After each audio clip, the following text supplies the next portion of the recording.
सब भगवान भरोसे, सब भगवान भरोसे चल रहा है एजुकेशन सिस्टम, बोल रहा हूँ। चलिए, हो गया।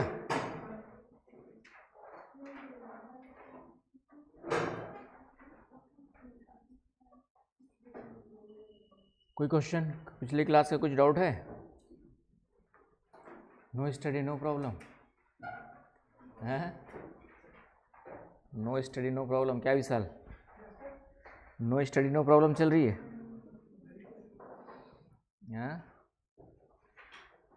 Study but no problem. कल मेंस का टेस्ट था, देने के लिए नहीं आए थे तुम लोग? 2 लोग आए थे शायद, चंदना और वो राहुल।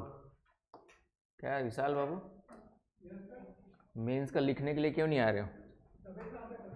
तो टेस्ट की तबीयत खराब हो जाती है। सर्दी होती तबीयत खराब थोड़ी होती है यार, वो तो एग्ज़ाम देने आ करके। एक रवि रंजन करके है, आईएएस है प्रॉपर, लीवर का उसका ऑपरेशन हुआ था, तो भी जाके वो मेंस देने गया था।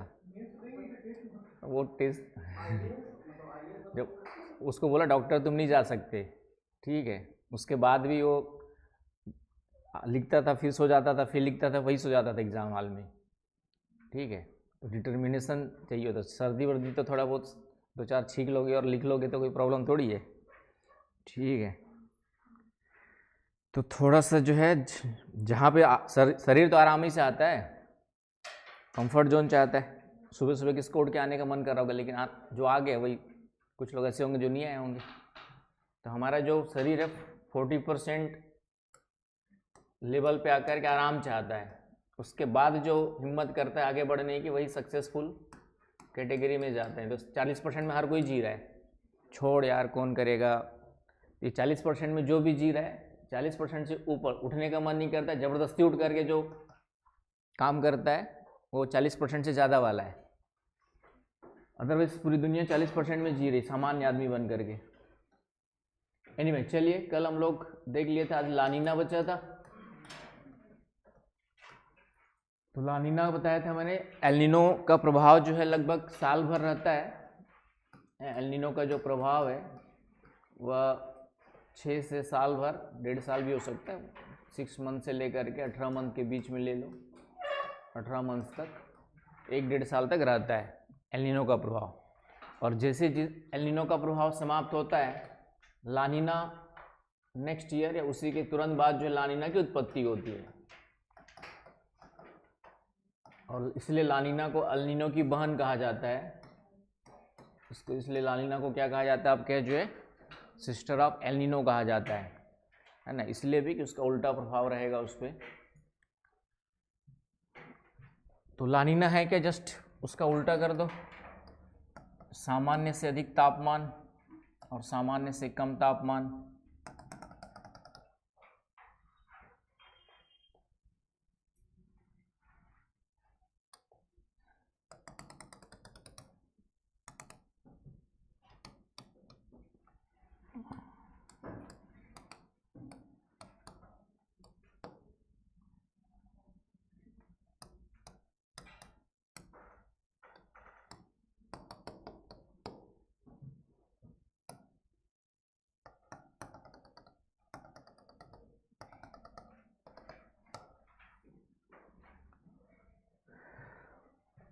तो सामान्य स्थिति जो है, सामान्य स्थिति वापस आ जाती है, लेकिन होता क्या है कि यहाँ का जो तापमान है वह सामान्य से अधिक हो जाता है। यहाँ का तापमान क्या होता है, सामान्य से अधिक, नॉर्मल से भी थोड़ा ज़्यादा हो जाएगा। और यहाँ का तापमान जो ऑलरेडी कम होता है सामान्य स्थिति में, यहाँ का तापमान क्या होता है आपके, जो ऑलरेडी कम होता है सामान्य स्थिति में, तो उससे भी कम हो जाता है, सामान्य से कम तापमान।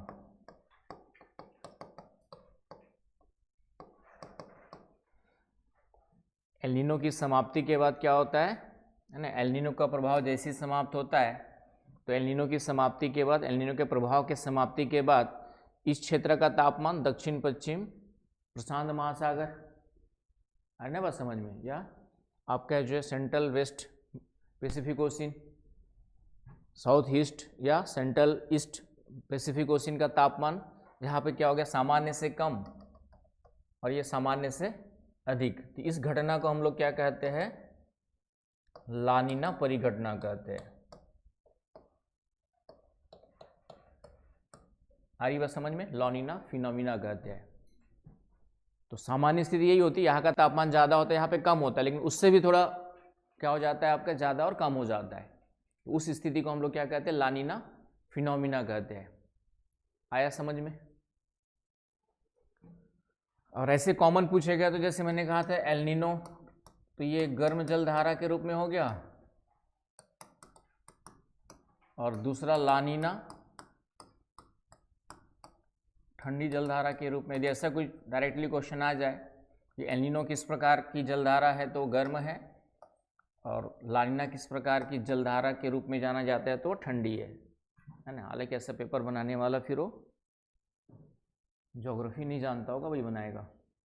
लेकिन लानिना परिघटना, ये क्वेश्चन यूपीएससी ने पूछा हुआ है, क्वेश्चन लाए हो प्रीलिम्स में, एल नीनो लानिना वाला, 1-2 साल पहले ही आया था। हाँ, प्रीलिम्स का भी लाया करो ना भाई, पहले प्रीलिम्स भी पास होना जरूरी है। प्रीलिम्स में भी क्या क्वेश्चन आए हुए साथ साथ देखे हो ना नासरीन? क्या देखे हो? तो लेके आना चाहिए था ना, बनाए कि नहीं बनाए? दिमाग लगा के लिख के लाया करो, या फिर पुस्तक ही लाया करो मोटी वाली, थोड़ा लगे पढ़ाई लिखाई करने वाले बच्चे हो। जब तक 2-4 इतना बुक लेके नहीं घूम रहे हो तो कैसे पता चलेगा कि पढ़ाई कर रहे हो?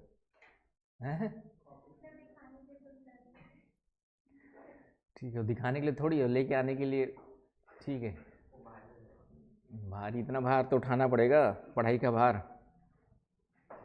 चलिए भैया, जितना ले जहाँ ज़रूरत है तो वहाँ लेके नहीं चलोगे। मैंने कहा ना, सिलेबस और अनसॉल्व के बिना, पुराने लोग भी नहीं सुधरे अभी तक, फिर बाद में नहीं निकलता एग्ज़ाम तो फिर उंगली उधर उठाते उनकी कमी करके। मैंने कहा ना, डॉक्टर के हर इंस्ट्रक्शन को फॉलो नहीं करोगे, कोच के हर इंस्ट्रक्शन को फॉलो नहीं करोगे तो, विराट कोहली बनना है तो कोच की एक एक चीज़ फॉलो करता होगा वो, ठीक है। 4 बजे उठना है तो उठ के जाता है, आज भी 4 बजे उठ के प्रैक्टिस करता है। इतना आसान नहीं है सिलेक्शन, ठीक है। दूसरों पे उंगली उठाना आसान है, ठीक है, लेकिन खुद की कमियां देखना बहुत मुश्किल होता है। चलिए, तो ये हो गया आपका लानिना फिनोमिना। इसका प्रभाव क्या पड़ेगा? इसका प्रभाव उल्टा हो जाएगा। इधर आपका जो जहाँ पे सूखा पड़ता था, इधर बाढ़ की स्थिति बनेगी आपकी। जो इधर जो सूखा पड़ता था, उधर आपका क्या बढ़ेगी? आपकी बाढ़, ज़्यादा बारिश होगी, तो ये वाली स्थिति बाढ़ की स्थिति हो गई, अधिक वर्षा। इस बार लानिना का प्रभाव था थोड़ा बहुत, ठीक है, ज़्यादा बारिश हुई कि इस बार? हाँ, अभी बहुत सारे कारण है, क्लाइमेट चेंज, ग्लोबल वार्मिंग, उसके कारण से भी चेंजेस आ रहे हैं।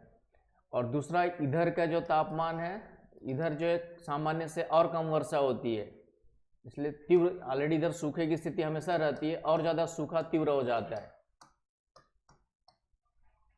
Intensive drought, highly drought conditions create होती है आपकी जो है। आगे बस समझ में? एल नीनो के समय इधर आग लगती थी, अब इधर आग लगेगी आपका ब्राजील, इधर कैलिफोर्निया साइड में, है ना। इस बार भी शायद कैलिफोर्निया साइड में आग लगी थी, ठीक ठाक लगी हुई थी। ये कैलिफोर्निया वाला रीजन यहाँ पर है, तो यहाँ पे सबसे ज़्यादा आग लगती है, क्योंकि यहाँ पे ठंडी जलधारा भी है और उष्ण जलवायु पाई जाती है। तो यहाँ पर जो है कैलिफोर्निया वाले क्षेत्र में हर साल आग लगती ही रहती है। इधर पेरू, चिली, अटाकामा डिजर्ट्स। तो इस तरीके से उसका प्रभाव जस्ट क्या होता है? उल्टा होता है, एल नीनो का उल्टा होगा। तो लानिना क्या है, एल नीनो क्या है, समझ में आ गया? इसका प्रभाव समझ में आ गया, राइट। तो इस तरीके से ये दो स्थितियां, और वर्तमान में ग्लोबल वार्मिंग के कारण से इनकी फ्रीक्वेंसी बढ़ी है, इंटेंसिटी और फ्रीक्वेंसी दोनों बढ़ते हुए देखी गई। मतलब जल्दी जल्दी एल नीनो, लानिना की घटनाएं हो रही है। ये हाँ, वो भी आपका जो है थोड़ा सा पहले 1 साल तक रहता था, थोड़ा सा ज़्यादा भी देखा जाए, इसलिए मैंने 1 से 1.5 साल लिखवाया, 18 साल। पहले 1 साल के अंदर लगभग ख़त्म हो जाता था, लेकिन अब थोड़ा सा और ज़्यादा देखा जा रहा है। ये सब प्रभाव भी पड़ते हैं। तो ये आपका एल नीनो ला नीना, ये तीसरी रेवाखंडे,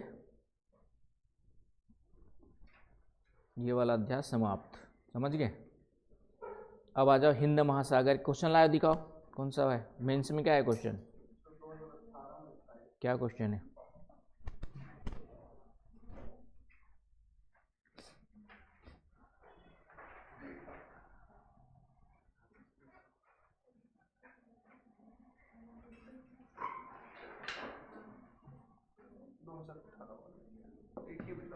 दो 2018 में explain the phenomena of El Nino. ठीक है, how does it affect the Indian monsoon. तो मानसून में अलग से पढ़ो, हालांकि मानसून वही मानसून को कमजोर करता है वाला यही जाएगा, है ना। क्यों कमजोर करता है अभी कॉन्सेप्ट बता ही दिया था।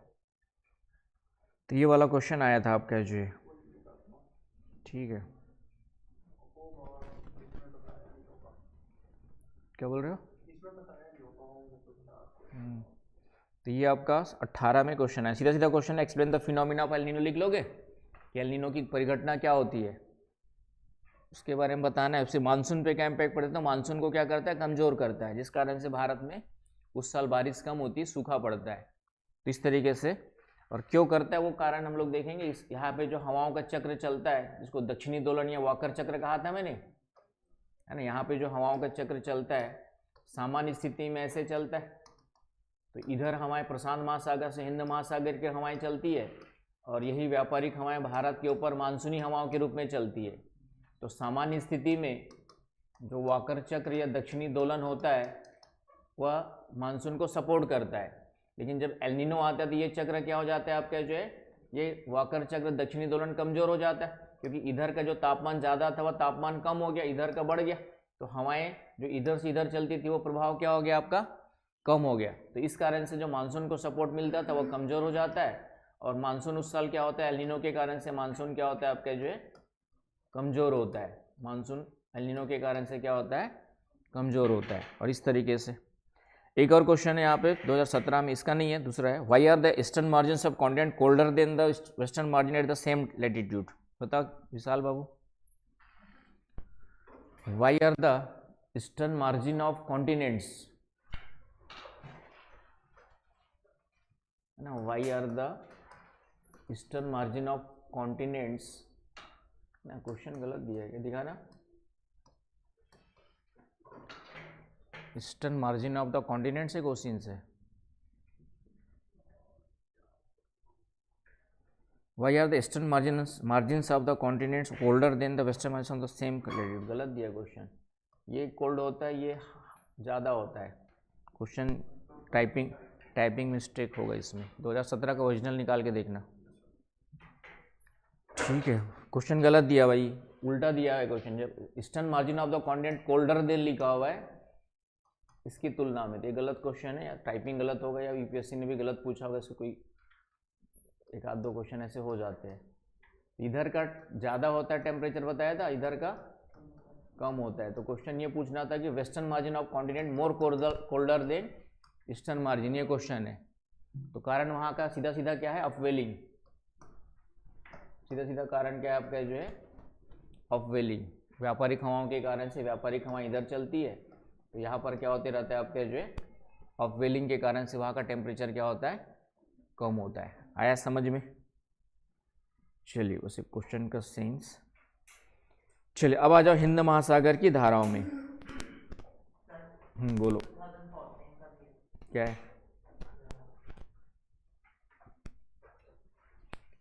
14 में किधर है भाई? हाँ, evaluate the statement that most unusual climate events are a result of the El Nino effect, है ना। क्वेश्चन ये है, इंग्लिश वाले क्यों आ गया? समझ में आ गया? इंग्लिश वाले ढूंढ के ला रहे क्वेश्चन, हिंदी वाले चुपचाप बैठे हुए देख रहे।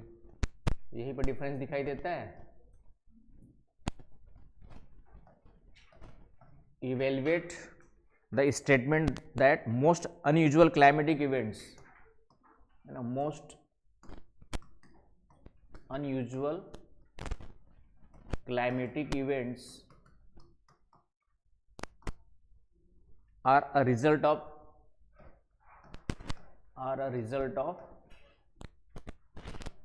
Result of L Nino effect. Hindi में ये कहना चाह रहा है कि अधिकांश जो असामान्य जलवायु घटनाएं हैं ना, अधिकांश असामान्य जलवायु घटनाएं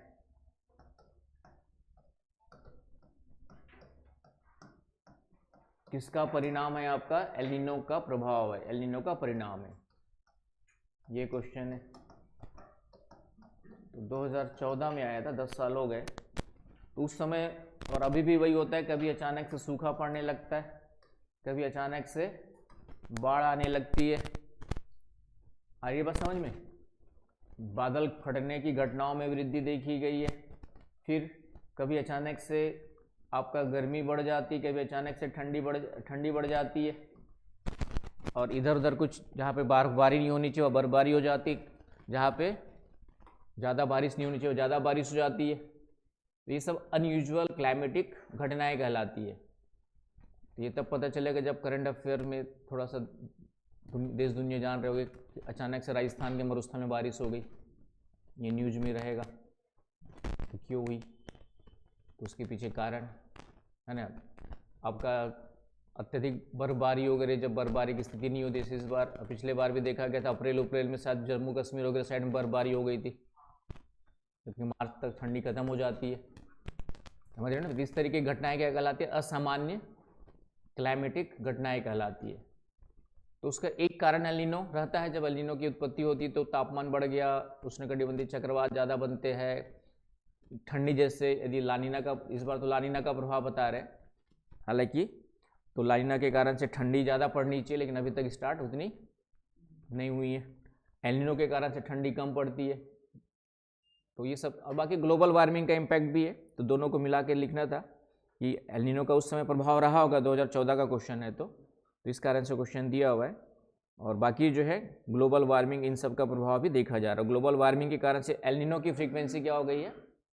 बढ़ गई है। तो वो सब कारण मिला करके आंसर लिखना था। लेकिन असामान्य जलवायु घटनाओं का मतलब क्या हो गया यहाँ पर कि कभी बाढ़ की स्थिति, कभी सूखे की स्थिति, कभी बादल फटने की घटनाओं में वृद्धि देखी जा रही है। आजकल तड़ी झंझाएँ ज़्यादा देखी जा रही है। तड़ी झंझा मतलब बिजली गिरने वाली घटनाएं दिख रही है, बिजली गिरने से मौत, या आपने देखा होगा कि बहुत ज़्यादा बादल का गरजना और बिजली का चमकने वाली इंटेंसिटी, कभी ध्यान दिया होगा तो, है ना, इसमें वृद्धि देखी जा रही है। ये सब असामान्य घटनाएं हैं जो पहले इतनी नहीं होती थी इतनी, तो ये सब बढ़ रही है। तो उसके पीछे कारण क्या क्या है? तो ग्लोबल वार्मिंग भी और बाकी सब एल नीनो वगैरह इफेक्ट करते रहते हैं। तो उसी को आंसर के रूप में लिखना था। चलिए अब आते हैं हिंद महासागर की धाराएं, इसको कंप्लीट करते हैं, आज धाराएं कंप्लीट करते हैं। हिंद महासागर की धाराएं 2026 में भी एल नीनो की संभावना व्यक्त की गई है। ठीक है, 2026 में भी जो है, क्या तोड़ दिए चेयर? ठीक है,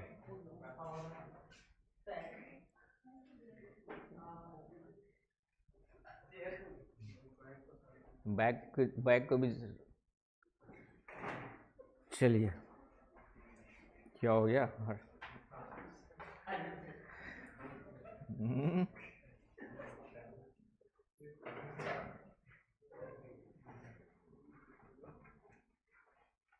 ठीक है, 2026 में फिर से एल नीनो की संभावना व्यक्त की गई है। समझ में आया? आपका जो है WMO, वर्ल्ड मेट्रोलॉजिकल ऑर्गेनाइजेशन ने किया हुआ है, और एक है NOAA। इसका फुल फॉर्म क्या है भाई, कौन बताएगा? WMO फुल फॉर्म इसका वर्ल्ड मेट्रोलॉजिकल ऑर्गेनाइजेशन।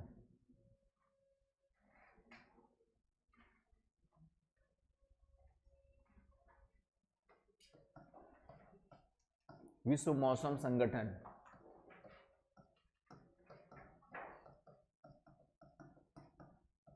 NOAA का क्या है? नेशनल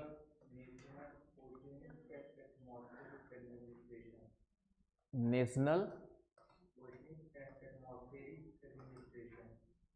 ओशनिक एटमॉस्फेरिक और नेक्स्ट आएगा एडमिनिस्ट्रेशन। भारत का है कि अमेरिका का है संस्था? यूएस का ही होगा। नेशनल ओशनिक एटमॉस्फेरिक एडमिनिस्ट्रेशन है ना, ये यूएस की संस्थाएं हैं, ये वर्ल्ड संस्थाएं हैं, इसका सेंटर जेनेवा होगा विश्व मौसम संगठन का। एनओए यूएसए में है, ये यूएसए की संस्था है। नेशनल ओशनिक एटमॉस्फेरिक एडमिनिस्ट्रेशन समुद्र और वायुमंडल दोनों का साथ साथ अध्ययन करता है। गोवा में भी ऐसी कुछ संस्था है ना हमारी इंडिया में, उसी टाइप से कुछ नाम है उसका भी, क्या नाम है विशाल?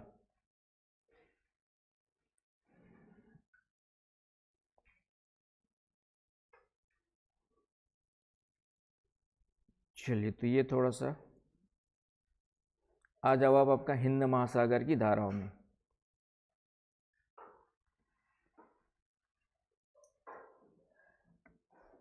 तो हिंद महासागर की धाराओं में थोड़ा सा डिफरेंस है।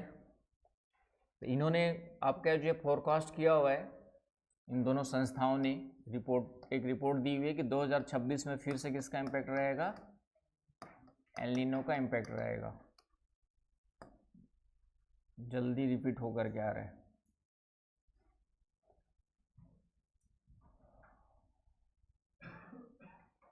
तो हिंद महासागर की धाराओं को हम लोग सबसे पहले ना परिवर्तनशील धाराएं,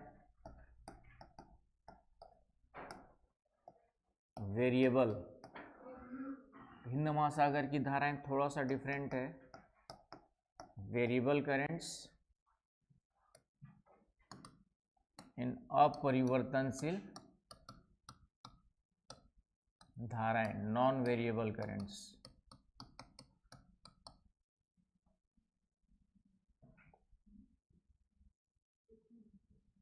तो वेरिएबल करेंट्स में आपका नॉर्थ हिंद महासागर, उत्तरी हिंद महासागर की धाराएं ये वेरिएबल में आती है,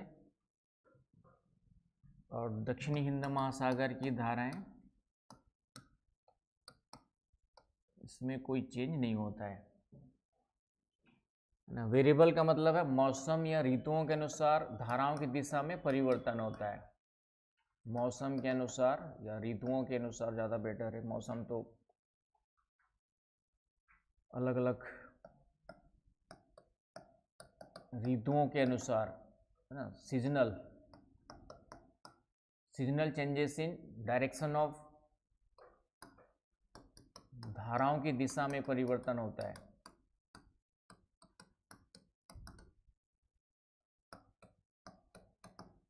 परिवर्तनशील का मतलब क्या हो गया आपका जो है? Changes in direction of currents due to seasonal changes. आया बस समझ में? क्यों होता है? क्योंकि हिंद महासागर में उत्तरी भाग में मौसम के अनुसार गर्मी के दिनों में हवाएं इधर से इधर चलती है, दक्षिण पश्चिम मानसून के रूप में चलती है। ये आपका समर की स्थिति हो गई, गर्मी की ऋतु हो गई। आया समझ में? और ठंडी में रिवर्स हो जाती है। ठंडी में हवाएं क्या होती है आपकी जो है? रिवर्स हो जाती है, इधर से इधर की ओर चलती है, उत्तर पूर्वी मानसून के रूप में, नॉर्थ ईस्ट मानसून। तो इन हवाओं की दिशा में परिवर्तन के कारण से इन धाराओं, कुछ धाराओं की दिशा में भी परिवर्तन होता है, खास करके उत्तरी हिंद महासागर की, इसलिए उसको परिवर्तनशील में रखा है। तो क्वेश्चन आता है आपके जो है प्रीलिम्स वगैरह में, परिवर्तनशील कौन सी, नॉन वेरिएबल कौन सी है। तो एक तो क्वेश्चन ये आता है। दूसरा क्वेश्चन आता है कि किस महासागर की धाराओं पर हवाओं का सबसे ज्यादा प्रभाव पड़ता है? तो कॉमन सेंस तो प्रशांत महासागर पहले दिमाग में आएगा, लेकिन हिंद महासागर की धाराओं पर हवाओं का सबसे ज़्यादा प्रभाव पड़ता है, क्योंकि हवाओं के अनुसार यहाँ की धाराओं की दिशा भी क्या हो रही है आपकी? चेंज हो रही थी। ये भी क्वेश्चन आपका प्रीलिम्स मेंस दोनों में पूछ सकता है, पूछा भी होगा। हिंद महासागर की धाराओं पर, खास करके उत्तरी हिंद महासागर की धाराओं पर पवनों का प्रभाव सर्वाधिक देखा जाता है। पवनों का प्रभाव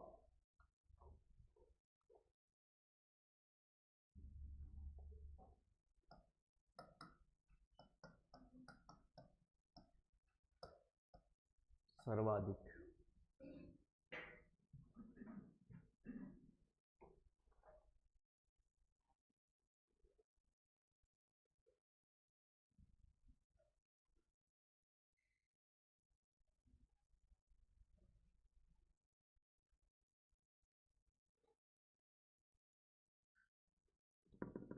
आया समझ में? तो शुरुआत करें फिर आगे की चीजें। तो धाराओं की दिशा में परिवर्तन क्या हो रहा है, क्योंकि हवाओं की दिशा में क्या हो रहा है, परिवर्तन हो रहा है। आ रहा है ना समझ में?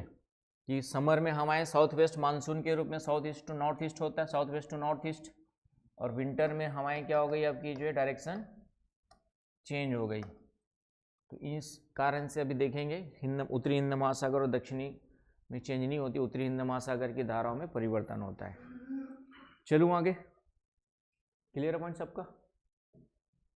चलिए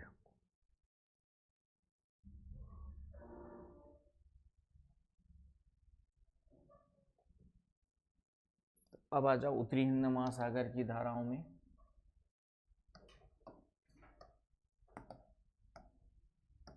तो फिर से गर्म धाराएं, warm current and cold current. Warm में उत्तरी विषुवतरेखीय धारा as it is north equatorial current, लेकिन ये केवल ग्रीष्म काल में रहती है, केवल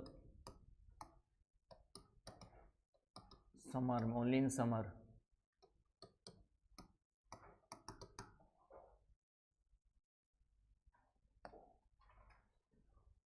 उत्तरी विषुवतरेखीय धारा।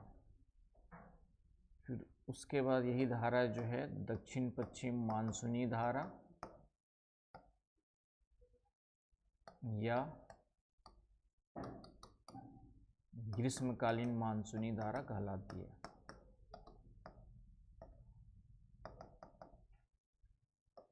साउथ वेस्ट मानसूनी करंट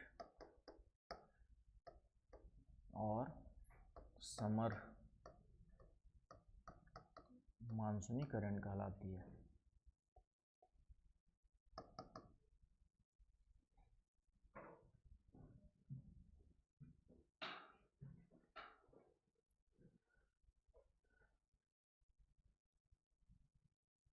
आया समझ में?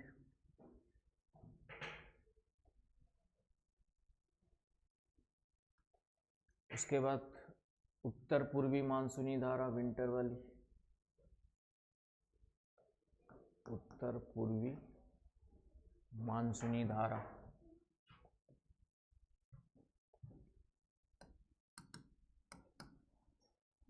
नॉर्थ ईस्ट, या इसी को शीतकालीन मानसूनी धारा बोल देंगे, विंटर मानसूनी करंट। तो ये नाम से क्लियर है, शीतकाल में और ग्रीष्मकाल में। तो ये हो गई गर्म जलधाराओं में। ठंडी में केवल एक है, सुमाली जलधारा,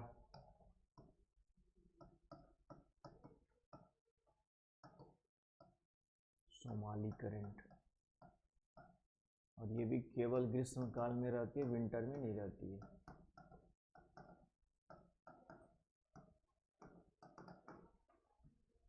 only in summer, only in summer, केवल ग्रीष्मकाल में। तो ये हो गया आपका नॉर्थ वाली।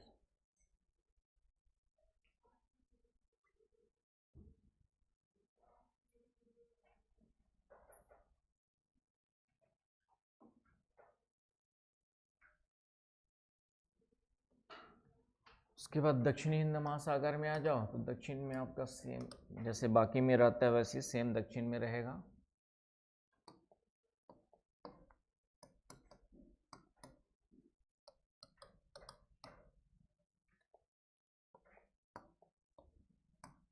दक्षिणी विषुवतरेखीय धारा,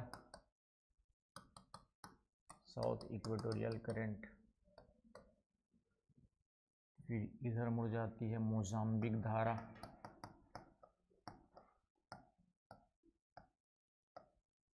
मोजाम्बिक करंट।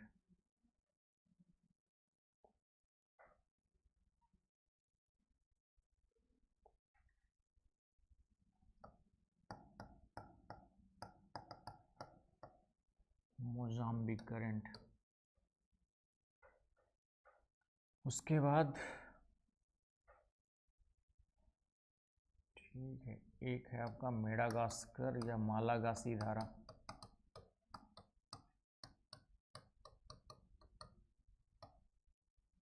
मेडागास्कर या मालागासी।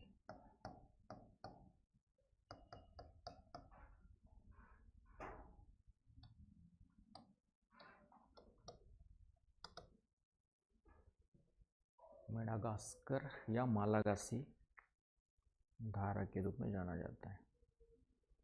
तो ये हो गया आपका जो है वार्म करंट में। कोल्ड में आ जाओ तो वही दक्षिणी अंटार्कटिका पछुआ प्रवाह हो जाएगा।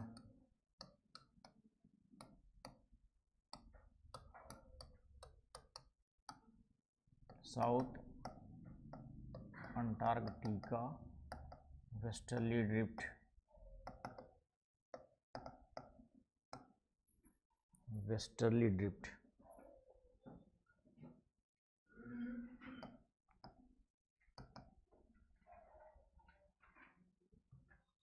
और इसी की धारा जो है यहाँ पे पश्चिमी ऑस्ट्रेलियाई धारा।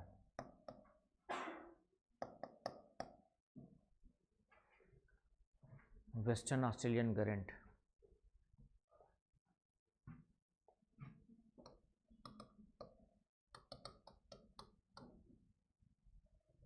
साक्षी कहाँ चली गई फिर?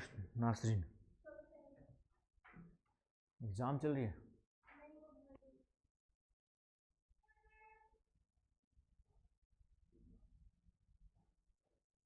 चले,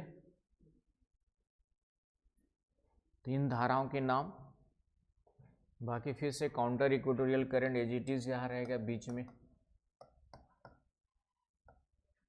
काउंटर इक्वेटोरियल करंट, प्रति विषुवतरेखीय धारा, दोनों के बीच में तो चलते रहेगी। तो ये हो गया धाराओं के नाम।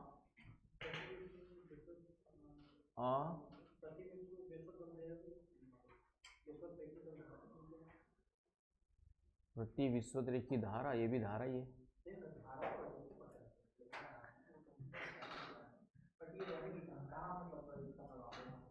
बता रहा अभी तो पूरा स्टार्ट हुआ है, पार्टी शुरू हुई है अभी तो।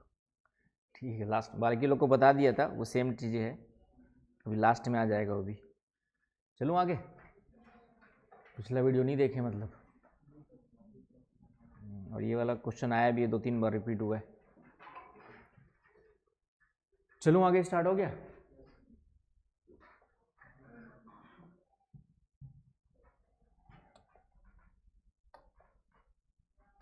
तो हिंद महासागर बना लो।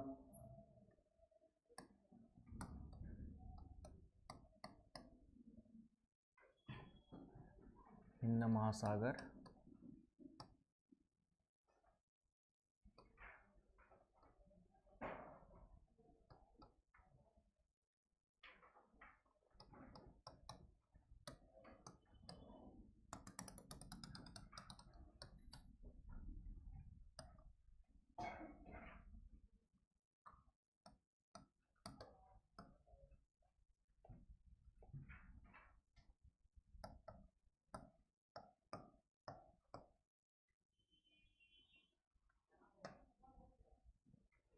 ये आपका इंडियन ओशियन है, इधर आपका अंटार्कटिका, इधर की जरूरत नहीं है।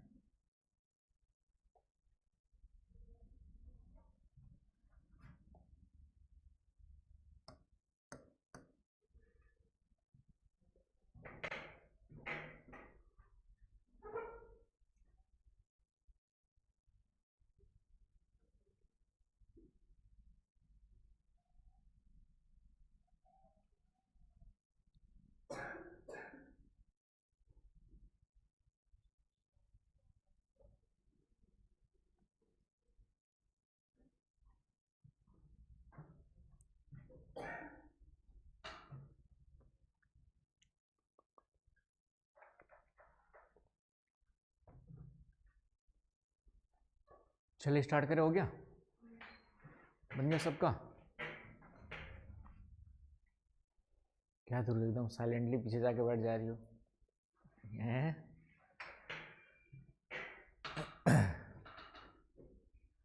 चलिए आ जाओ आपका, तो सेम समर की बात कर रहे हैं, तो समर के लिए मैं ब्लू पेन यूज कर रहा हूँ, समर वर्क। तो समर में एज इट इज आपका नॉर्थ इक्वेटोरियल करंट, इधर आपका ये सुमात्रा आइलैंड, ये वाला कौन सा द्वीप है आपका? सुमात्रा द्वीप है यहाँ पे। तो सुमात्रा द्वीप के पास से स्टार्ट होकर के कारण वही आपका रोटेशनल और ट्रेड विंड्स है कि नहीं, तो उसके कारण से यहाँ का जल, तो ये जैसी अफ्रीका के पूर्वी तट से टकराता है, यहाँ पर आपका सोमालिया तट से टकराता है, ये इधर की ओर मुड़ जाता है, ये क्या हो जाता है आपके जो है, जैसे सोमालिया तट से टकराएगा किधर मुड़ गया आपका? नॉर्थ की ओर, राइट। और समर में स्थिति क्या होती है? समर में यहाँ पे जून से लेकर के सितंबर अक्टूबर तक भारत के ऊपर या उत्तरी हिंद महासागर में हवाओं का प्रवाह कैसे होता है? ये वाला डायरेक्शन में होता है कि नहीं? समर में जो है ना, ये विंड का जो विंड डायरेक्शन होता है वो इस डायरेक्शन में होता है। तो जैसे ये धारा टकरा करके इधर मुड़ती है, इन हवाओं के प्रभाव में आ जाती है, दक्षिण पश्चिम मानसूनी हवाओं के प्रभाव में, और ये तट के साथ साथ ही इस तरीके से पूरा का पूरा भारत का चक्कर लगाती है, श्रीलंका का चक्कर लगाती है, यहाँ पे श्रीलंका भी है,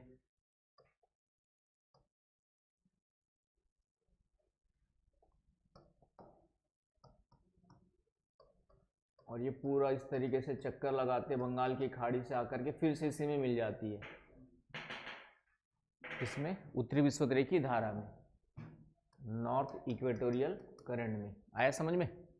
तो कहने का मतलब ये कि समर में है ना, समर में ये जो उत्तरी हिंद महासागर में जल का जो प्रवाह है ये क्लॉकवाइज इस तरीके से क्या हो रहा है, पूरा का पूरा क्लॉकवाइज साइक्लिक फॉर्म में होते रहता है, घड़ी की सुई की दिशा में चक्रीय क्रम में पूरा का पूरा एक वृत्त चक्र के रूप में क्या हो रहा है, जल का प्रवाह हो रहा है। इसे हम लोग कहते हैं साउथ वेस्ट मानसूनी करंट।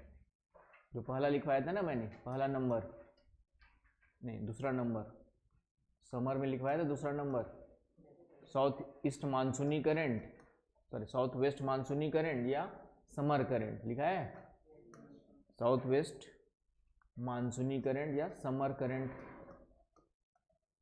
समर करंट दक्षिण पश्चिम मानसूनी धारा या ग्रीष्मकालीन धारा के रूप में लिखवाया हुआ है।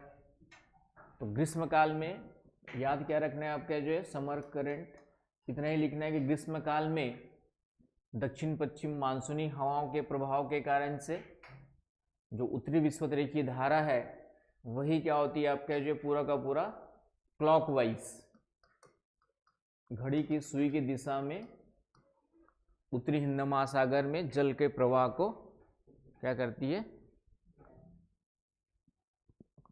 आपका जो है बढ़ावा देती है, राइट, कर देती है। आया समझ में विकासशील बाबू? हो गया एग्जाम कंप्लीट? और बच्चे लास्ट कब है? 17 को, 17 जनवरी। क्या बोल रहे हो? हाँ अभी तो पार्टी शुरू हुई है, चलेगी 17 जनवरी तक, एक महीना ऑलमोस्ट। पिकनिक जाना है तो पिकनिक का टूर बना लेना, जो सब लोग मिलजुल के 17 के बाद विकासशील नदर वन। हाँ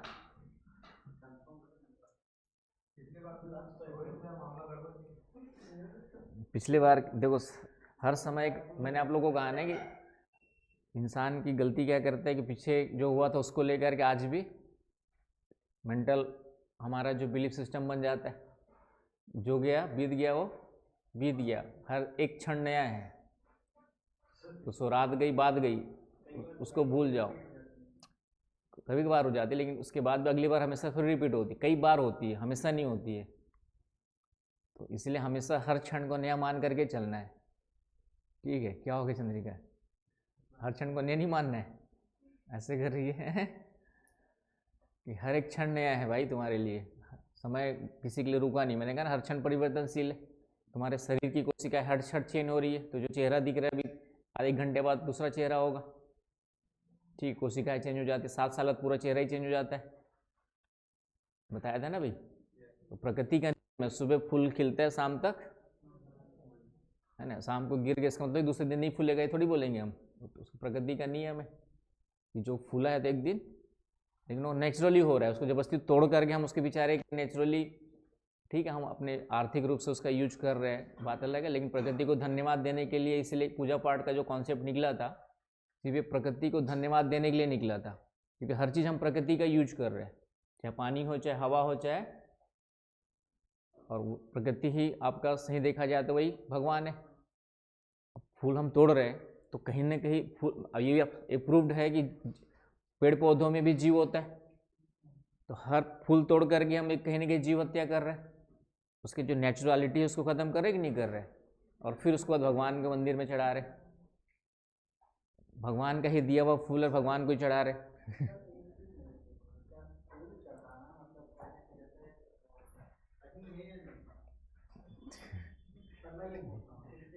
देखो, दुनिया में 100 कुछ भी सही है गलत नहीं होता है, राइट एंड रॉन्ग कुछ होता ही नहीं है एब्सोल्यूट। इन दोनों के बीच की स्थिति होती है। सापेक्षिक संदर्भ में देखोगे तो मैंने कहा ना कि अब जबरदस्ती फूल को तोड़ करके चढ़ा रहे, तो ऐसे देखेंगे तो प्रकृति के नियम के खिलाफ है ना। लेकिन उससे कई लोग को रोजगार मिल रहा है, तो उस कंटेक्स्ट में देखेंगे तो फूल बेच कर कुछ लोगों का जीवन भी चल रहा है। तो अब प्रकृति ने दिया, लेकिन वही कहा कि प्रकृति ने दिया है, लेकिन उसका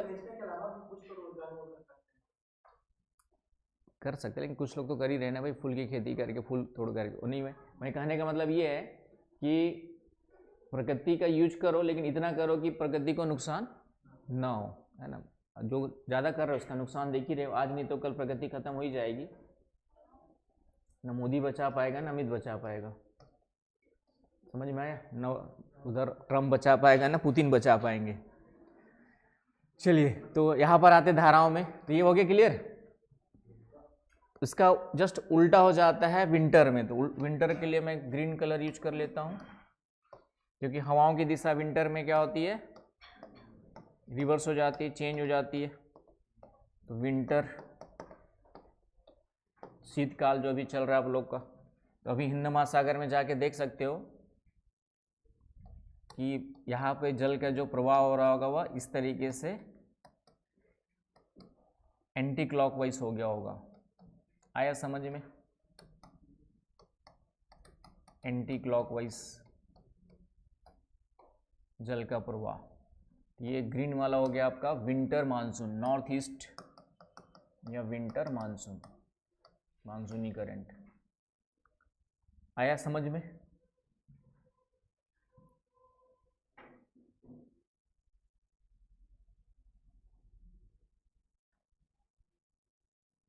तो अभी अब जा सकते हो हिंद महासागर,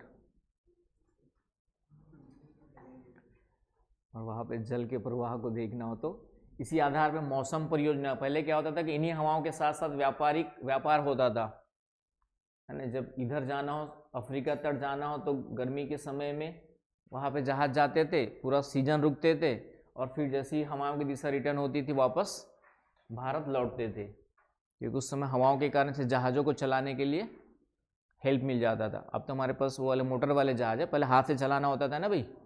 तो हाथ से चलाएंगे तो हवाओं के साथ साथ रहेगा तो इजी रहेगा। इसलिए अभी जो मौसम परियोजना IR में पढ़ाया था तुम लोग को राहुल बाबू, मौसम प्रोजेक्ट याद आया? तो इसी के आधार पे नाम दिया गया मौसम प्रोजेक्ट जो है। तो ये आपका हर चीज़ डिफाइंड होती है ज्योग्राफी से, चाहे इकोनॉमी हो चाहे बाकी चीज़ें हो। तो ज्योग्राफी फर्स्ट है। तो ये हो गया आपका विंटर की स्थिति। तो इस तरीके से विंटर में पानी की दिशा क्या होती है नॉर्थ हेमिस्फीयर में, नॉर्थ इंडियन ओशन में आपका जो एंटी क्लॉकवाइज। तो ये कॉन्सेप्ट याद रखना है। तो ये हो गया आपका उत्तरी हिंद महासागर की धाराएं। क्लियर है? कोई डाउट यहाँ तक?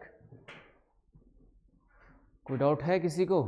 क्योंकि हवाएं रिवर्स हो गई ना, तो हवाएं रिवर्स हो गई तो पानी भी क्या हो गया, इधर बहने लगता है और किनारे किनारे तट के साथ साथ, इसलिए ये उत्तरी विश्वोत्तरी की धारा विंटर में नहीं मिलेगी आपको, इसके स्थान पर उल्टा जल प्रवाह इधर होने लगता है, क्योंकि हवा ऐसे चल रही है तो पानी को इधर धकेल देती है और पूरा साइक्लिक फ्लो क्या हो जाता है, चेंज हो जाता है। तट के साथ साथ किनारे किनारे पानी जो है, बीच में तो उतना नहीं रहता है, लेकिन किनारे किनारे पानी क्या होगा आपका, धारा के समान बहता है, और बीच में तो हवाओं के साथ साथ ही लहरें जो चल रही हो चलते रहेंगे आपके। आया समझ में? तो ये ध्यान में रखना है। कोल्ड करंट में एक ही लिखवाया था मैंने। तो होता क्या है, समर में ये यहाँ पे जो जल है, ध्यान से देखिए, ये उत्तरी विश्वोत्तरी की धारा यहाँ टकरा के इधर जा रही है, ठीक है। अब दक्षिण में पढ़ेंगे अभी एक नेक्स्ट दक्षिण वाली, ठीक है, दक्षिणी धारा पढ़ेंगे। तो दक्षिणी विश्वोत्तरी की धारा यहाँ से टकरा के सोमालिया तट से टकरा के इधर मुड़ जाएगी, राइट। तो यहाँ पर क्या हो रहा है, इस इक्वेटर के यहाँ पे पास में जो है, ये गर्मी के ऋतु में जल इधर चले जा रहा है, तो यहाँ पर यहाँ का पानी इधर चला गया है ना, और यहाँ पे पानी कहीं से नहीं आ पाता है, क्योंकि इधर का पानी इधर चला जाता है। तो यहाँ पे पानी कहीं से नहीं आता, कहाँ से आता है, नीचे से ऊपर आता है। तो इस कारण से ग्रीष्म काल में यहाँ पे थोड़ा सा अपवेलिंग होती है। ग्रीष्म काल में यहाँ पर क्या होती है आपकी जो है, यहाँ पर अपवेलिंग होती है, और इस कारण से इसे ही हम लोग सोमालिया करंट कहते हैं। ये सिर्फ गर्मी के दिनों में आती है सोमाली धारा, अपवेलिंग के कारण, और विंटर में अपवेलिंग बंद हो जाती है, क्योंकि हवाएं उल्टा हो गई तो धारा ही उल्टा चलने लग गई थी। अपवेलिंग क्या हो जाएगी आपकी, विंटर में बंद हो जाती है, उत्स्रवण हिंदी में।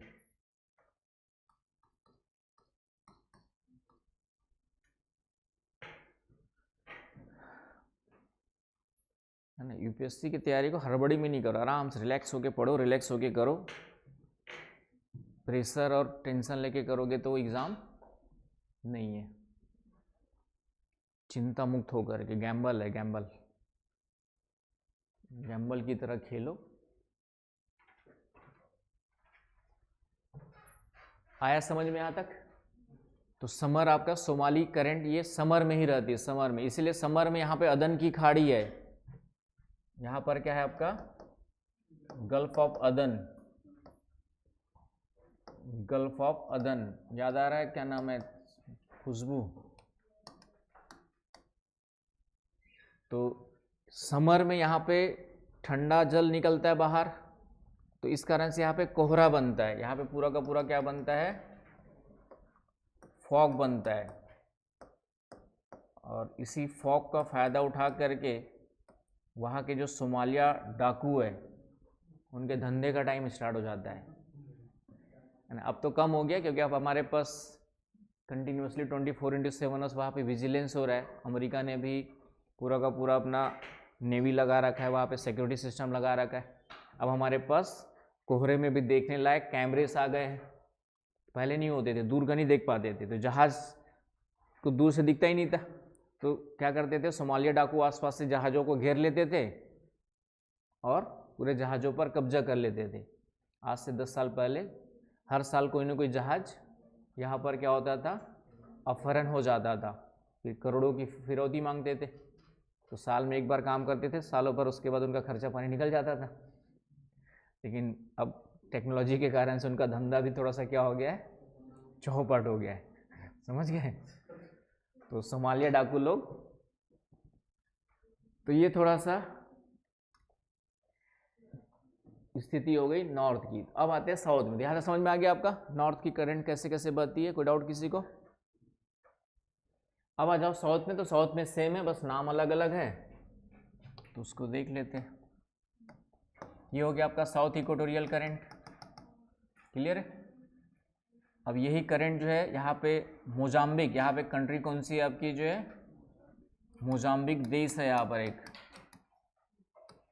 इस मोजाम्बिक तट से टकरा करके इस मेडागास्कर के वेस्ट में बहती है, तो इसी को मोजाम्बिक धारा कहा जाता है। इधर वाली को क्या कहते हैं हम लोग, मोजाम्बिक धारा। और एक शाखा जो इधर से आती है,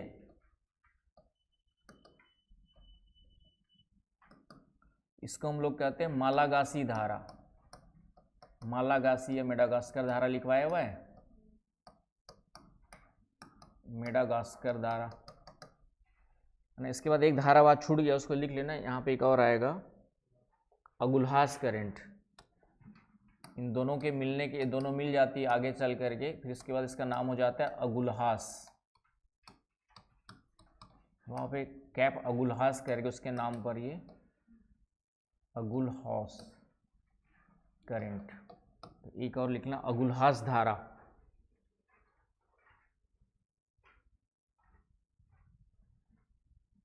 लिख लिया। तो जब दोनों मिल जाती है यहाँ पर, तब इसका नाम हो जाता है अगुल्हास, और फिर वही फेरल का नियम लगता है और इधर की ओर चलते रहती है। यहाँ पे अगुल्हास धारा, यहाँ पे अगुल्हास, कैप अगुल्हास करके उसके नाम पर है। कैप मतलब अंतरीप। आया समझ में? ये मेडागास्कर के वेस्ट में है उसका मोजाम्बिक, ईस्ट में उसको मालागासी, मेडागास्कर, दोनों आके फिर मिल जाते हैं, तो उसका नाम क्या हो गया, अगुल्हास। अगुल्हास करंट। एटलस देखते हो जाके, एटलस के साथ देखा करो, एटलस भी जरूर खोलने का आदत, तब ज्योग्राफी अच्छी हो जाएगी। नहीं तो फिर ज्योग्राफी को हिस्ट्री के समान पढ़ोगे तो, इवन हिस्ट्री को भी अच्छे से याद रखने के लिए ज्योग्राफी की ज़रूरत है ना। जब तक कौन सा युद्ध कहाँ पर हुआ, क्यों हुआ, वहाँ की ज्योग्राफी को नहीं समझोगे तो, पानीपत में ही क्यों हुआ, यूपीएससी नहीं पूछेगा पानीपत का युद्ध कहाँ हुआ, कब हुआ, क्यों हुआ पूछेगा कि पानीपत पे ही क्यों हुआ, छत्तीसगढ़ में आके क्यों नहीं हुआ, है ना। यूपीएससी ये क्वेश्चन पूछेगा। हल्दी घाटी का युद्ध, तो हल्दी घाटी में ही क्यों हुआ। आया समझ में? एनीवे, तो ये आपकी हो गई गर्म जल धाराएं। ठंडी में फिर वही राम कहानी है। ठंडी में चलो कहाँ पे, फिर से वही आ जाओ। ये आपका पूरा का पूरा पश्चिमा हवाओं के साथ साथ ये पूरा का पूरा दक्षिणी हिंद महासागर का जल इधर की ओर बहते रहता है। इसको हम लोग क्या कहते हैं, दक्षिणी अंटार्कटिक, क्योंकि अंटार्कटिका के पास में, इसलिए अंटार्कटिका प्रवाह कहते हैं, साउथ अंटार्कटिक ड्रिफ्ट।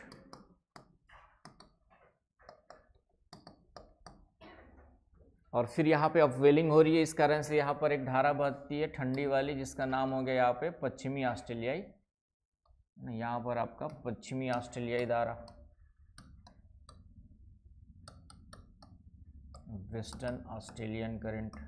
तो ये भी अपवेलिंग के कारण से। तो ये समझ में आ गया कि जितने भी ठंडी धाराएं महाद्वीपों के पश्चिमी भाग में मिल रही है, खासकर गर्म क्षेत्रों वाली, अपवेलिंग के कारण। इसीलिए क्वेश्चन अभी पढ़ा था, डिस्कस किया था कि महाद्वीपों के पश्चिमी भाग ठंडे क्यों होते हैं। समझ गए ना भाई? लेकिन उस क्वेश्चन के एक बार और पढ़ना पड़ेगा। एटमॉस्फेयर के कॉन्टेक्स्ट में पूछा है कि जल के कॉन्टेक्स्ट में। एटमॉस्फेयर के कॉन्टेक्स्ट में होगा तो उल्टा हो जाएगा, ठीक है। तो हो सकता है क्वेश्चन सही भी हो, ठीक है। बताता हूँ, अभी एक बार और पढ़ के बताता हूँ।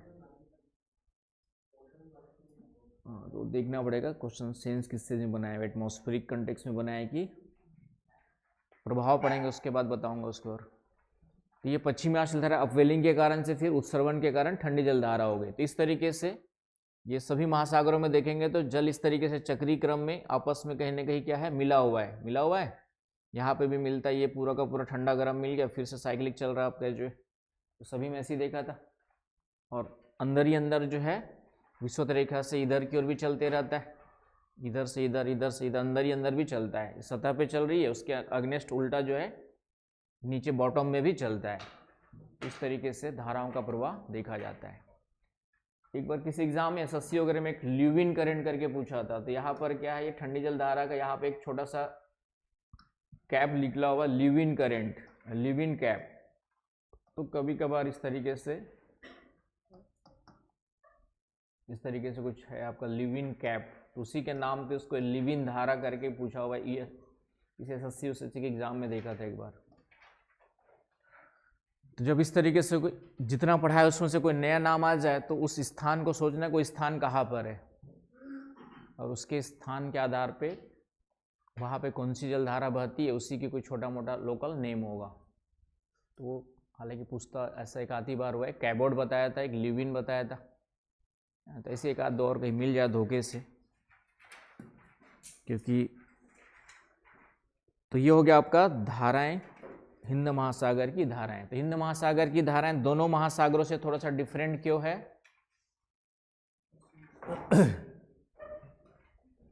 है ना, दोनों महासागरों से अलग क्यों है? हिंद महासागर की धाराएं जो है दोनों महासागरों से भिन्न क्यों है?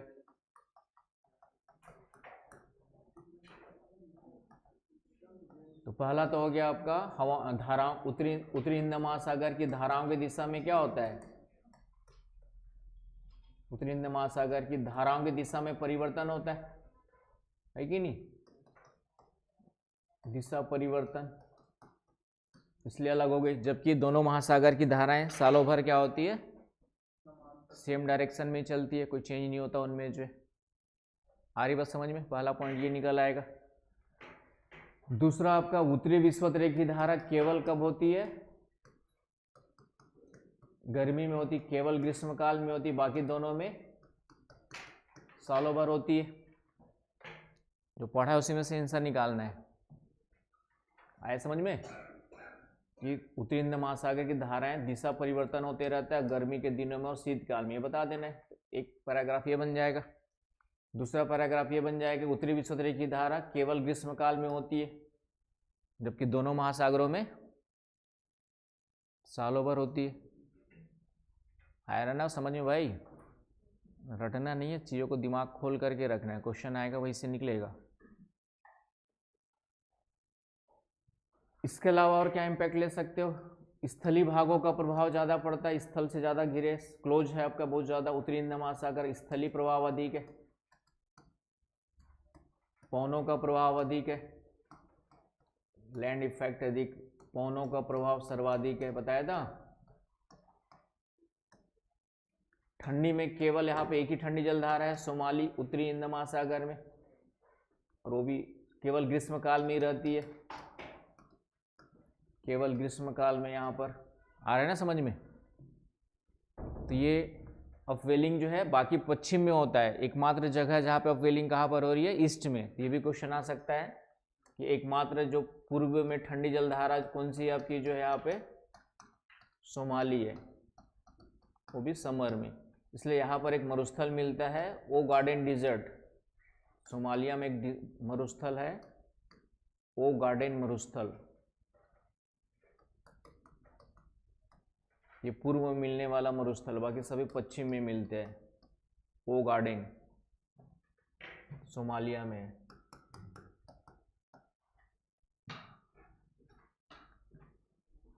आया समझ में?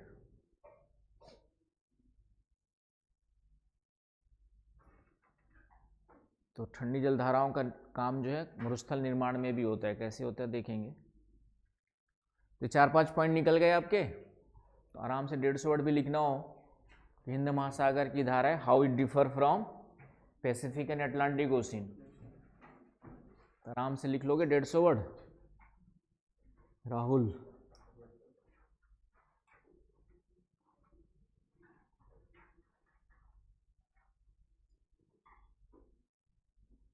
प्रीलिम्स भी पास हो जाओगे ना तुम लोग। यहाँ से पूरा बिलासपुर घुमाऊंगा डीजे लेकर के।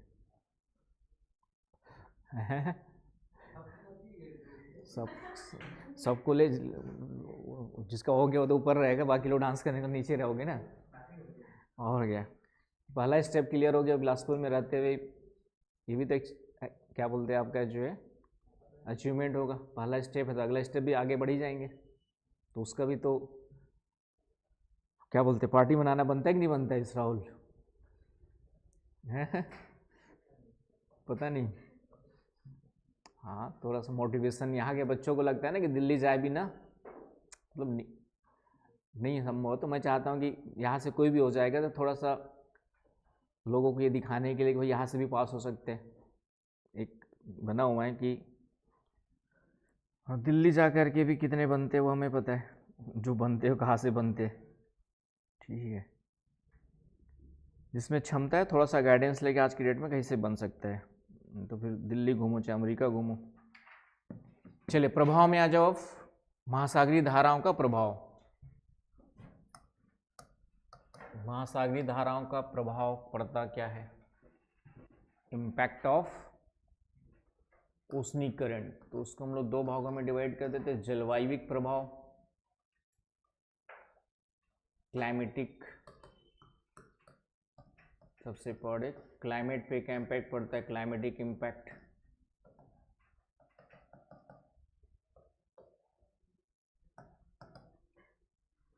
ठीक है। दूसरा आर्थिक लिख लो, इकोनॉमिकल इम्पैक्ट। और तीसरा सामाजिक सांस्कृतिक।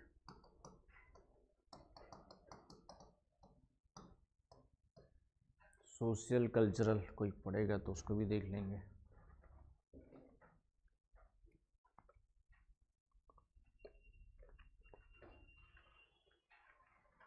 जलवायु और पर्यावरण संबंधित है, कभी पर्यावरणीय प्रभाव पूछ दे तो जलवायु वाला पर्यावरण भी आ जाएगा, है कि नहीं? क्योंकि जलवायु से पे ही डिपेंड करता है आपका जो है।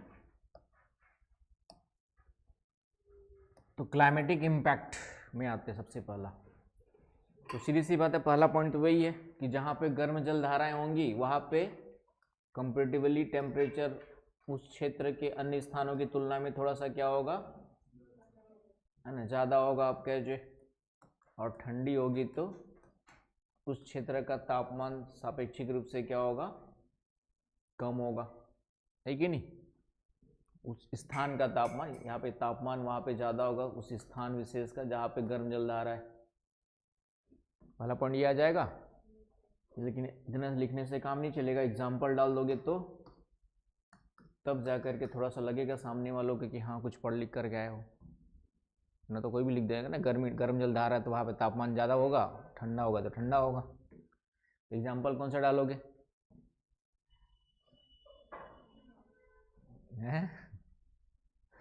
बताओ, इतना सारा पढ़ा है, कहीं भी डाल दो भाई। गल्फ स्ट्रीम का इम्पैक्ट डाल दोगे? गल्फ स्ट्रीम, पश्चिमी यूरोप में तापमान ज़्यादा क्यों होता है अन्य क्षेत्रों की तुलना में? गल्फ स्ट्रीम के कारण से। इधर लेब्राडोर ठंडी होती है तो लेब्राडोर के कारण से। तो कोई भी एग्जांपल दे दो, लेब्राडोर ठंडी दे दो, एक गर्म दे दो, एक ठंडी दे दो, अटलांटिक वाला, है कि नहीं?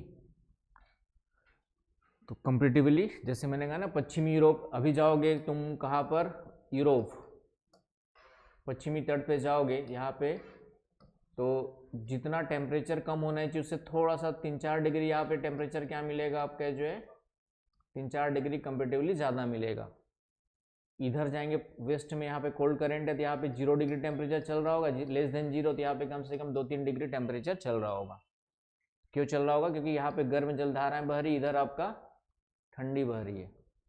अटलांटिक की बात करें तो पैसिफिक में आ जाओ, तो पैसिफिक में आ जाओ, पैसिफिक महासागर में इधर आपका गर्म है, यहाँ पे अलास्का करंट वगैरह बताया था, तो इधर तापमान ज़्यादा मिलेगा, इधर आपका कोल्ड करंट है, IOCO और इसी के नाम अलग अलग देखे थे। तो यहाँ पर टेम्परेचर क्या मिलेगा, कहीं से भी एग्जाम्पल उठा लो। आया समझ में? ब्राजील का तट से उठा लो कोई भी एग्जाम्पल, इतना पढ़ा दिया। तो यहाँ पे ब्राजील धारा गर्म है तो यहाँ पे तापमान ज़्यादा मिलेगा, इधर आपका बेंगुला है तो यहाँ पे तापमान क्या मिलेगा, कम मिलेगा। कहीं से भी उठा लो एग्जाम्पल, गल्फ स्ट्रीम वाला कॉमन है। आया समझ में? राहुल, विशाल, विकास बाबू, आया समझ में सभी लोग को? खुशबू और मिताली आ गया? चलिए एग्जाम्पल उठा लो। तो ये हो गया, तापमान बढ़ा देता है। दूसरा फिर अब अभी बताया था मैंने, जहां पर भी ठंडी और गर्म मिलती है वहां पर क्या होता है ना, कोहरा बनता है, फॉग बनता है। जहां पर भी ठंडी और गर्म जलधारा मिलती है वहां पे क्या बनता है, कोहरे का निर्माण होता है, फॉग का निर्माण। ये भी एग्जाम्पल देके, इतना लिखने से काम नहीं, एक एग्जाम्पल देके फिर बता देना। ये वाला गल्फ स्ट्रीम और ये दोनों मिलती है तो यहाँ पे कोहरा बनता है। ग्रांड बैंक वगैरह बताया था, new फाउंडलैंड island, grand bank, new फाउंडलैंड island. और यही कोहरा यहाँ पे आर्थिक प्रभाव में डाल देंगे। मत्स्यन के लिए फायदेमंद होते हैं धाराएं, मत्स्यन फिशिंग के लिए इकोनॉमिक इम्पैक्ट में आ जाएगा, क्योंकि धाराएं क्या करती है, प्लैंकटन्स लाती है एक दूसरे क्षेत्र से। और जहाँ पे गर्म और ठंडी मिल रही है तो दोनों प्रकार की मछलियाँ मिलेंगी वहाँ पे, गर्म वाली और ठंडी वाली, तो वहाँ मछलियों की संख्या और ज़्यादा हो जाएगी। फिर कोहरा अलग से बन गया तो कोहरे के कारण से मछलियों को रहने में क्या होती है, आसानी होती है, सूर्य का प्रकाश सीधा नहीं पड़ता है, बताया मैंने। तो इसलिए ग्रैंड बैंक वहाँ पर है, ग्रैंड बैंक मछली के जाना जाता है। बताया था ना ग्रैंड बैंक कहाँ पर है, न्यू फाउंडलैंड के पास, कनाडा के ईस्ट में। तो ठंडी और गर्म मिलती है तो कोहरे का निर्माण होता है। तो कोहरा आपका क्लाइमेटिक फिनोमिना हो गया, आया समझ में। फिर देखेंगे कि जो ठंडी जलधाराएं हैं वह उष्ण मरुस्थलों के निर्माण के लिए भी जिम्मेदार है। उष्ण मरुस्थलों का जो निर्माण हो रहा है उसमें एक कारण कौन सा है आपका, जो है ठंडी जलधाराएं, warm hot deserts, formation of hot deserts, one cause is related to cold current. One cause of formation of hot desert, that is cold current. कैसे होता है उसको देखेंगे कि कोल्ड के करंट के कारण से वहाँ का टेम्परेचर कम हो गया, और टेम्परेचर कम होगा तो हवाएं ऊपर उठेंगी नहीं, वहाँ के एटमॉस्फेरिक हवाएं ठंडी होकर नीचे बैठेंगी, और नीचे बैठेंगी तो ऊपर नहीं उठ पाएंगे तो वर्षा नहीं होगी, नीचे बैठेंगे हवाएं जो है, तो वायु नीचे बैठेगी ठंडी होकर के तो हवा ऊपर उठ नहीं पाएगी, ऊपर उठेगी तो वर्षा है ना, वर्षा होने के लिए ऊपर उठना जरूरी है, लेकिन नीचे बैठे तो वर्षा नहीं होगी, कम होगी, वर्षा क्या होगी आपका, कम होगी। और इस कारण से मरुस्थल का निर्माण वहाँ पर होता है, एक कारण ये भी है। तो पढ़ेंगे अभी पश्चिमी भाग में, इसलिए अधिकांश जो मरुस्थल है महाद्वीपों के पश्चिमी भाग में ही मिलते हैं। एक कारण कोल्ड करंट है, बाकी एक दो कारण और है वहाँ पे, क्लाइमेटोलॉजी में बताऊँगा। आ रहा है समझ में। तो मरुस्थल निर्माण, उष्ण मरुस्थलों के निर्माण के लिए ठंडी जलधाराएं क्या होती है, रिस्पॉन्सिबल होती है। इसके अलावा और क्या इम्पैक्ट लिखेंगे, विशाल बाबू बताओ।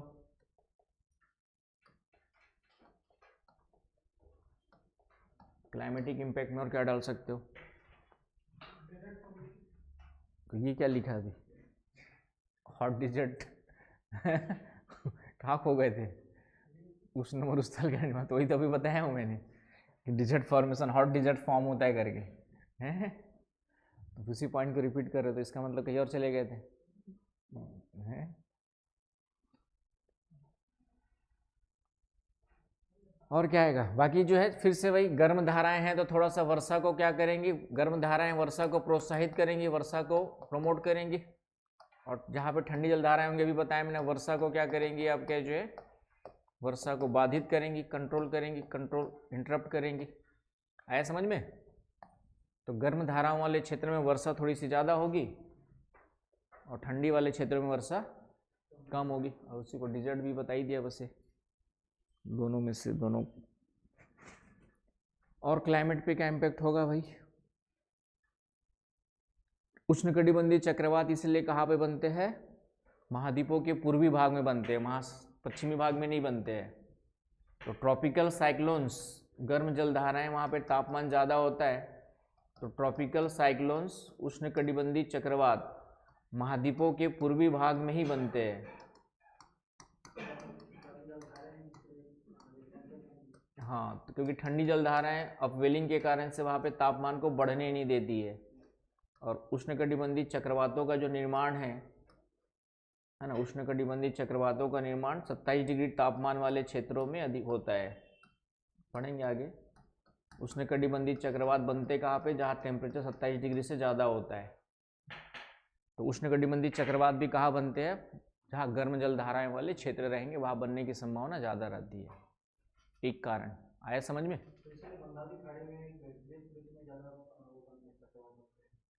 हाँ, समर में ही बनते हैं वैसे तो, ठीक है। तो उसमें हवाओं की दिशा के साथ उसका दिशा निर्धारण होता है, ठीक है। आया समझ में यहाँ तक। तो मेरे ख्याल से क्लाइमेटिक इम्पैक्ट में तटीय क्षेत्रों की जलवायु पर इस तरीके से प्रभाव पड़ता है ना। जैसे क्वेश्चन आपका कहीं आया था ना तटीय क्षेत्र की जलवायु वगैरह में, तो जलधाराओं का जो है इस तरीके से मुख्य रूप से तटीय क्षेत्र की जलवायु पे क्या करते हैं आपका जो है तटीय जलवायु पर ये सब प्रभाव पड़ता है। आया समझ में? तो ये हो गया आपका क्लाइमेटिक इम्पैक्ट। अब आ जाओ आर्थिक में। तो आर्थिक में मैंने कहा कि मत्स्यन के लिए फायदेमंद होती है धाराएं, फिशिंग के लिए, क्योंकि मछलियां धाराएं क्या करती है, मछलियों के लिए चारा लेकर के आती है, चारा बहा करके लाती है, प्लैंकटन। आया समझ में? कोहरा वगैरह बनता है, चारा फीड और कोहरा, ये दोनों ही क्या होता है मछलियों के लिए लाभदायक होता है। आया समझ में? हाँ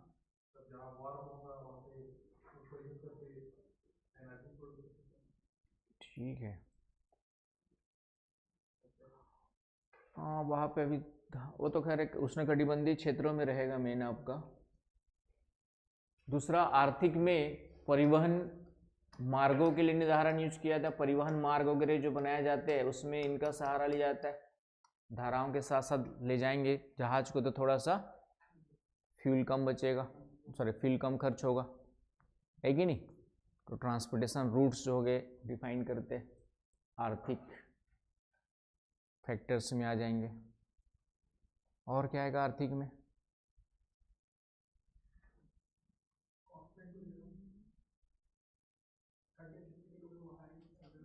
ठंडे और गर्म, खैर डायरेक्टली वैसे तो नहीं है।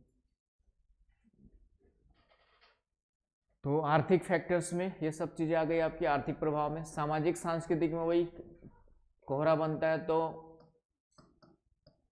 कुछ आपका सामाजिक सांस्कृतिक प्रभाव भी बनता है। कोहरे के कारण से परिवहन बाधा भी उत्पन्न होती है। टाइटैनिक टकराया था, अब तो हमारे पास मैंने कहा थोड़ा सा टेक्नोलॉजी डेवलपमेंट हो गया तो कोहरे में भी देख सकते हैं, लेकिन टाइटैनिक टकराया क्यों था? टाइटैनिक जानते हो क्या है? क्या है मिताली?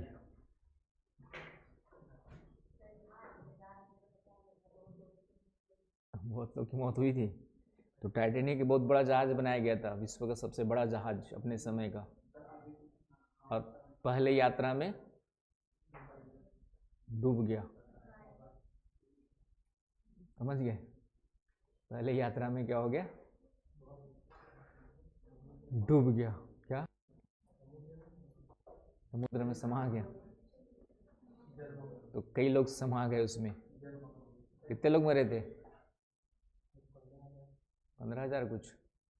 ग्रीनलैंड के पास में कोहरे के कारण से एक आइसबर्ग से टकरा गया था और उसके कारण से फिर पूरा का पूरा जहाज डूब गया। तो उतने लोग की मौत लिखी थी, बड़े जहाज में घूमते फिरते। समझ गए ना? उतने लोगों की क्या लिखी थी आपका? एक साथ मौत लिखी थी जहाज में घूमते फिरते। तो वो होना था कहीं ना कहीं।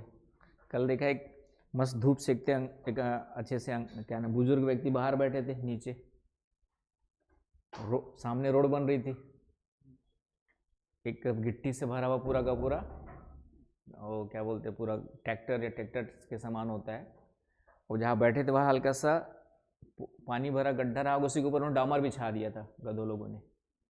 वो ड्राइवर को ध्यान नहीं किया, उस ड्राइवर थोड़ी पता है कि उसके अंदर गड्ढा भी होगा, गिट्टी बहुत ज़्यादा भरी हुई थी, और वो एक चक्का उसका गया, पूरे ट्रॉली पलट गई, और अंकल बैठे थे, ठीक है, तो उनकी मौत लिखी थी उस तरीके से। लिखा होते का मतलब है कि जीवन कब जीना हमारे हाथ में, मरेंगे कभी तो पता ही नहीं है। तो सुसाइड का मतलब है कि हाँ होगा, जैसे मरना कारण कई सारे अलग अलग हो सकते हैं मरने के कारण। अब डिप्रेस हो गए, ठीक है, तो तुम्हारे दिमाग में सुसाइड का ख्याल कैसे आ गया अचानक से? मैं कह रहा हूँ कि मौत कभी भी आ सकती है, किसी भी रूप में आ सकती है, कहने का मतलब मेरा ये है। अब वो बैठा था बेचारा सुबह सुबह धूप सेकते हुए, उसको थोड़ी पता था या उसके घर वालों को बिल्कुल भी नहीं पता होगा कि अचानक से इस तरीके से मरेंगे, जबकि उसकी कोई गलती ही नहीं है, चुपचाप बैठा हुआ है। समझ रहे हो ना भाई? अब ड्राइवर की गलती बोलो, उसकी भी गलती नहीं ड्राइवर की, वो इस तरीके से पोला था वहाँ पे, ज़मीन क्या थी, पोली थी, उसके ऊपर उन्होंने डॉमर बिछा दिया था, तो उसको भी नहीं पता कि यहाँ गड्ढा होगा, तो बहुत ज़्यादा पूरी ट्रक भरी, जो गिट्टी भरी हुई थी पूरी की पूरी हैवी वाली, और चक्का घुसा तो वो पलट गई पूरी की पूरी। तो कोशिश किया उसने बचने की, लेकिन नीचे बैठा था, चेयर में रहता भाग भी जाता, वो क्या नीचे ऐसे आराम से पैर करके नीचे दीवार में टेक के बैठा हुआ था, तो कितनी भी कोशिश किया उसके पहले कि गिर जाती हो, दबी गया पूरी तरह से। तो कहने का मतलब ये है। बाकी आत्महत्या वगैरह अब क्या बोलो, इसमें कई सारे थ्योरीज हैं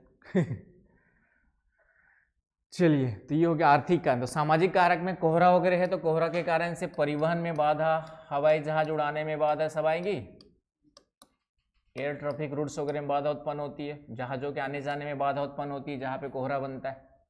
तो ये एक कारण हो गया सामाजिक सांस्कृतिक में।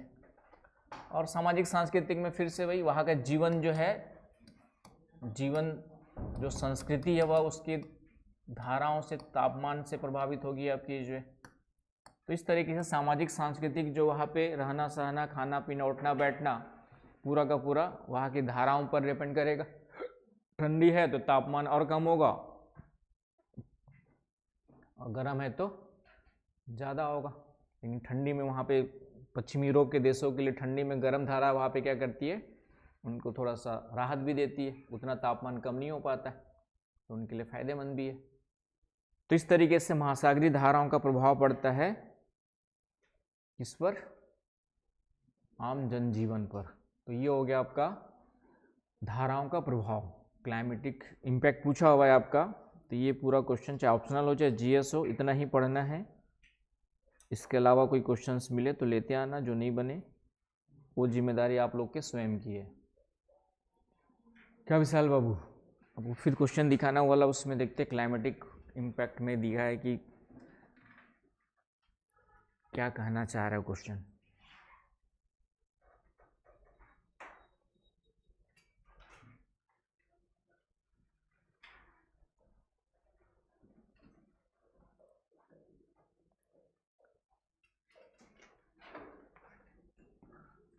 बस ओरिजिन का ही था, ओवरऑल नहीं पूछा था। नहीं, ये तो उष्णीकरण ओरिजिन अलग हो गया। 17 वाला भी देख रहे थे ना एक तो क्वेश्चन। हाँ, why are the eastern margins of continents, why are the eastern margins of the continents colder than the western margin at the same latitude. Currents को लेके पूछा है वो,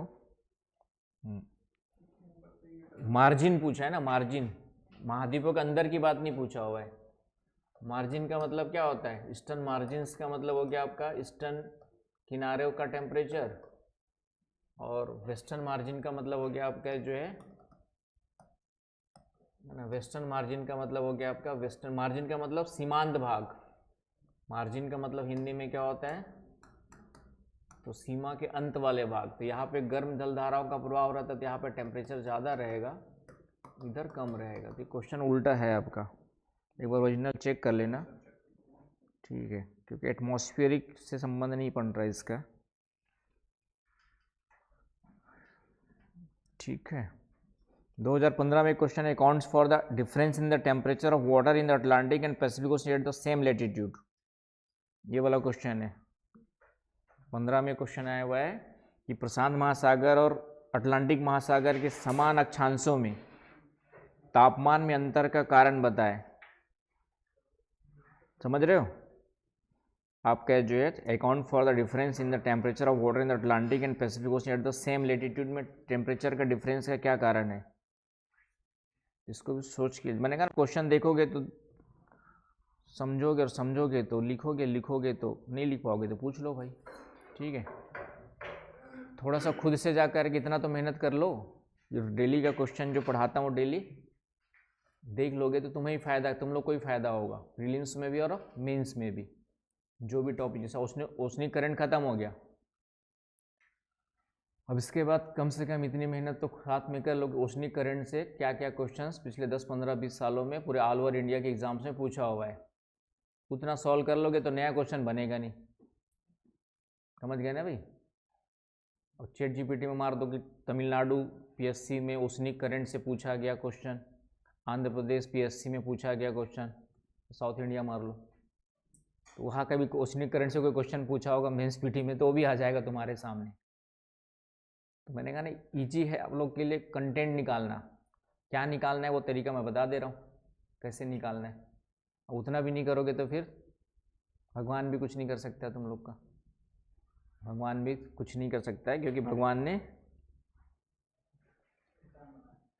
खाना दे दिया और हाथ से उठा के खाने की तकलीफ नहीं करोगे तो फिर काम कैसे चलेगा। तो कुछ तो काम करना पड़ेगा ना भाई। तो जितना अभी तक पढ़ा दिया ओशनोग्राफी का पूरा क्वेश्चन जितने आए हुए हैं कम से कम वो लेके आओ, खुद से देखो, नहीं बनते तो पूछो, पूछोगे तो बताऊंगा, ठीक है। बन जा रहा तो कोई बात ही नहीं है फिर तो कल पढ़ेंगे ज्वार भाटा, इंपॉर्टेंट टॉपिक है, मेरे बिना समझ में नहीं आएगा, समझ गए ना। कितना भी पढ़ लोगे बुक्स में नोट्स में कहीं पे भी, मेरे बिना अच्छे से कॉन्सेप्ट क्लियर नहीं होगा। तो कल पढ़ेंगे ज्वार भाटा, ऑप्शनल में ओशनिक करंट में ऑप्शनल भी इतना ही पढ़ना, इससे अलावा कुछ भी एक्स्ट्रा नहीं है, ठीक है। और बाकी जो एक्स्ट्रा पढ़ा ही दूंगा।